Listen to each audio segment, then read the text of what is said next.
And thanks for staying with us on Morning Live. Now, media sources in Nairobi have reported that Kenyans are enraged by the government's decision to secure a $2.34 billion loan from the International Monetary Fund. Now, by Tuesday, over 200,000 Kenyan citizens are said to have signed an online petition demanding a cancellation of the IMF loan. Kenyans are raising concerns of a government debt associated with the IMF loans, which get to be passed on to citizens in all sorts of taxes. And one of the country's publications, the Business Daily, reported that the international lender has now advised Kenya's Treasury to impose a 16% value-added tax on fuel, doubling the current 8%. Dr. David Ndii is a Kenyan-based economist, managing director of Africa Economics, and also former World Bank economist. And he's here to give us a perspective of what is currently unfolding in Kenya. Dr. Ndii, thank you so much. Welcome to Morning Live. Thank you very much.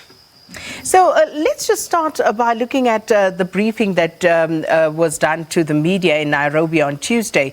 You briefed the media, giving them your views there. You were also part of a conversation and robust exchanges taking place on social media, as we've been following. So give us a sense of why exactly Kenyans are angry about this current financial assistance from the IMF.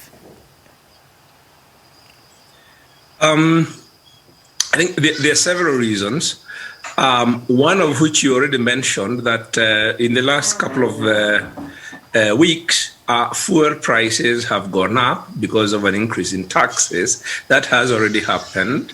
Kenyans were complaining about it. So when the IMF loan was announced, it then they became aware that this was part of the conditions of the loan. The other reason is that, of course, we have had Corona the whole year. The government has not very good in assisting Kenyans, but Kenyans have learned that the government has raised huge amount of money internationally for Corona virus sort of economic and health support.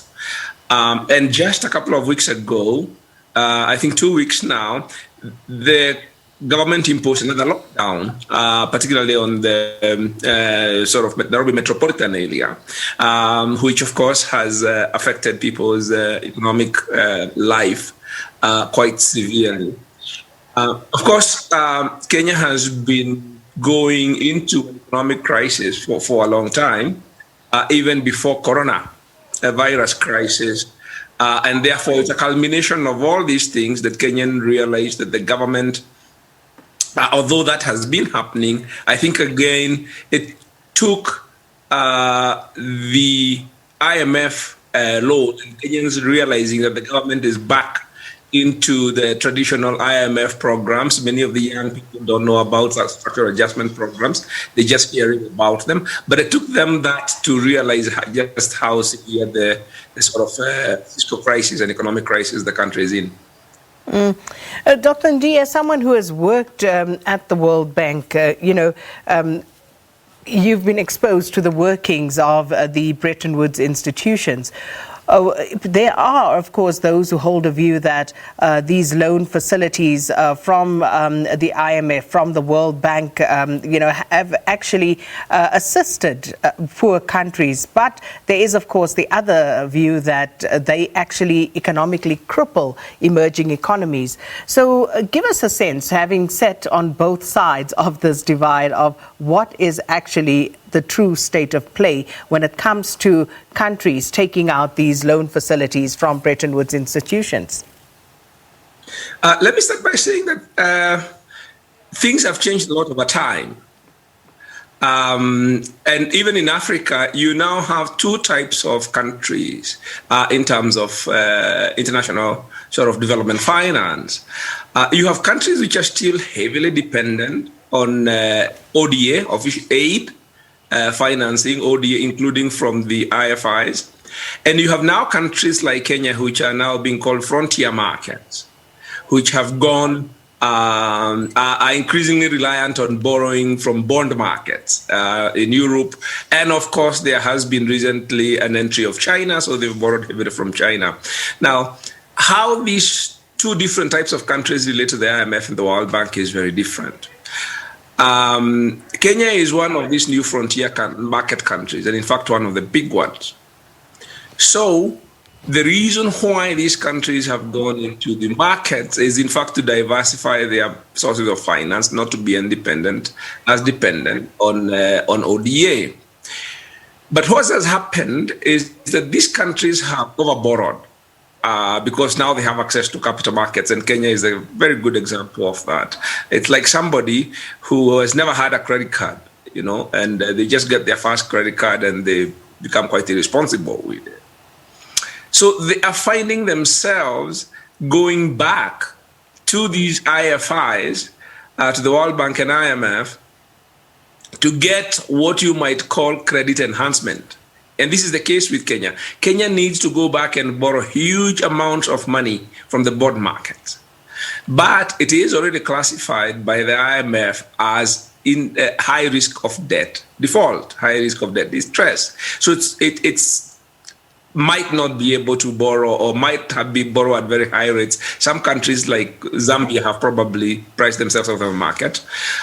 So the IMF loan is really not so much the finance that the Kenya is relying on, but it's in fact relying on the IMF endorsement so as to reduce the risk of borrowing from the markets. So this is a relatively new development. It only dates back to about a decade. And therefore, you cannot really talk about that relationship the same way as the countries which are heavily dependent on ODA.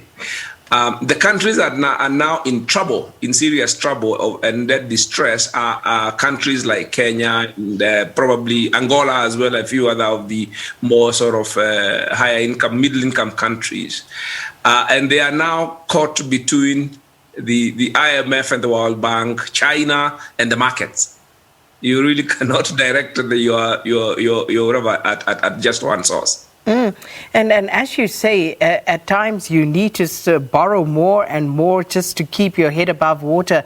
What do you make of the South African situation, Dr. Ndii, given that you spoke about Kenya and you've spoken out quite strongly about Kenya taking that IMF loan, but South Africa was in the same predicament last year when our finance minister announced that government intended to borrow from the IMF.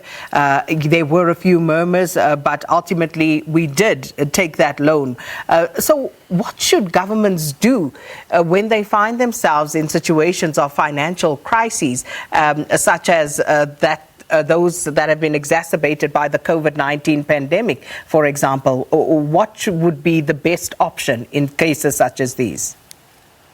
The IMF exists primarily for that purpose. It exists to tide countries over external economic shocks. So the IMF facilities are also not the same. Because countries are members of the IMF, when a country experiences an economic shock, there is an entitlement that it can draw on from the IMF. It's almost like an overdraft arrangement with your banker. And you have an overdraft facility which you draw on in the event that you have a cash crunch. And I suspect that's the kind of loan that South Africa has taken. And even Kenya has taken, sort of one of those, a couple of, in the last sort of 2 decades or so. But when you have what you call chronic balance of payments conditions. May I start back and say, those sort of emergency facilities do not have any conditions. It's an entitlement. Yeah, if certain shocks happen, you draw on that facility. It's a sort of standing arrangement. But when you have chronic problems, which go on over time and are now sort of of a structural nature.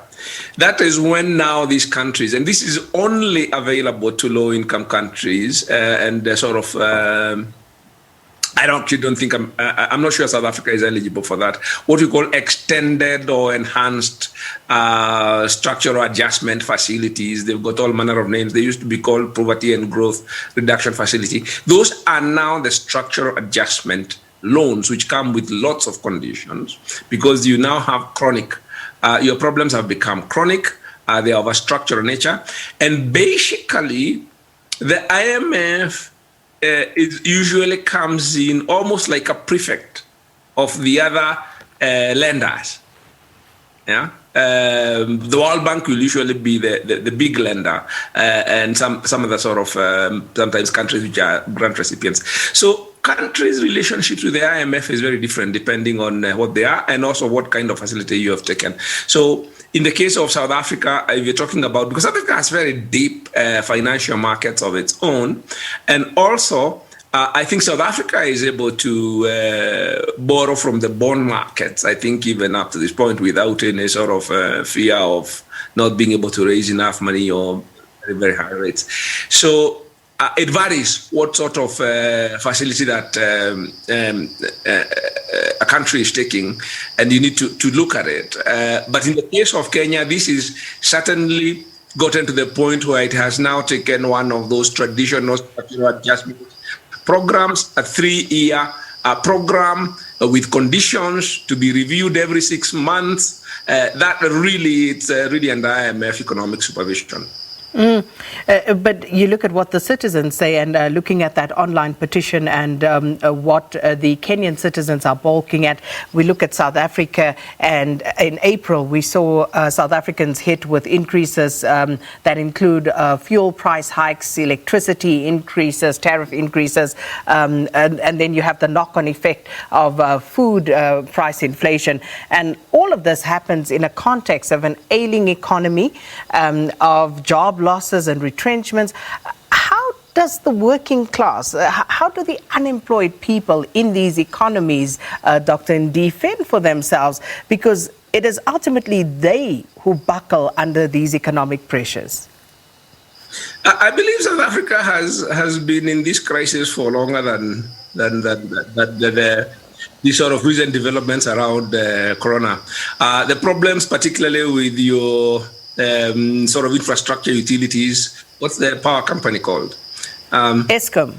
I know. Yeah. Our power utility. Yes. Eskom. Yes, your power utility. Eskom. I know it's caused huge fiscal problems. You've got problems with the South African Airways also getting subsidies. I think you've got problems with just the airline, the power company. You've got a state capture inquiry that's still going. I think there's no denying that South Africa has a fair amount of structural economic problems that it needs to deal with. So I don't really. It's not yet. Obviously, it can get quite bad. It can get as bad as Argentina, but I don't think South Africa is anywhere near that yet. But I do not believe that a country like South Africa, and Kenya for that matter, where Kenya has now reached, these are countries whose problems that the IMF and the World Bank can solve. These are structural problems that the countries themselves have to resolve, and they are difficult problems that the countries have to. I think for South Africa, the fundamental problem is that it has really not been able to find new sources of productivity growth and economic expansion, which can create jobs and expand the economic base to cover the entire population. Because obviously during apartheid, the economy was structured only to support a minority. And since South Africa now became a majoritarian society, it's actually not been able to find sort of a model for a much more inclusive sort of productivity, sort of job creating economy. And we also have a similar problem because we are also historically a settler colony. So these are deep sort of structural problems that are not going to be resolved by finance of any type. And as we wrap this conversation, Dr. Ndii, interestingly, in addition to the worry about government debt, Kenyan citizens have also expressed their outrage and complained about corruption. And we have a similar problem once again in South Africa. So let's talk about that relationship, this corruption that has basically just taken root of our economies and our countries as a whole. Yeah, it's interesting that you say that because I noticed that your president is one of the big beneficiaries of the Black economic empowerment. And our president is the second generation of the main beneficiary of our Black economic empowerment, which was called Africanization. So there is a parallel there of an African sort of political class which straddles both the politics, the elite, which straddles politics and business. And that's a very, very severe problem. Yeah, because that class, its interest is highly conflicted. It is actually unable to change the economy because they are beneficiaries of the status quo. And corruption becomes sort of a very difficult thing. It's actually, I think that we are now using the right word, state capture, as for this character of corruption. It still doesn't capture it completely. This type of corruption where you have an elite which straddles both politics and business, and therefore it cannot bite the bullet to transform the economy because it's the beneficiary of the status quo. And also the fact that then if you are sort of on both sides, you are very much exposed, and it's very difficult to actually fight corruption. Corruption becomes systemic to defeat. The two of them, of course, related in more than one way. They are related in that a lot of the money that has been borrowed in the case of Kenya has actually been stolen. So part of the reason why you're not able to service the debt is because you have stolen the money. They are also related in the fact that the reason why you went to borrow in the first place, much of it was driven by private interests to finance projects or to finance things that have more private than public benefit. So both the economic and the financial problems that debt causes are related to this conflict of interest between of the country's leadership. Dr. Ndii, on that very interesting yet somber note, we'll have to leave it, and hopefully we'll engage again in future. But thank you so much for your time this morning. Dr. David Ndii is a Kenyan-based economist and managing director of Africa Economics and a former World Bank economist.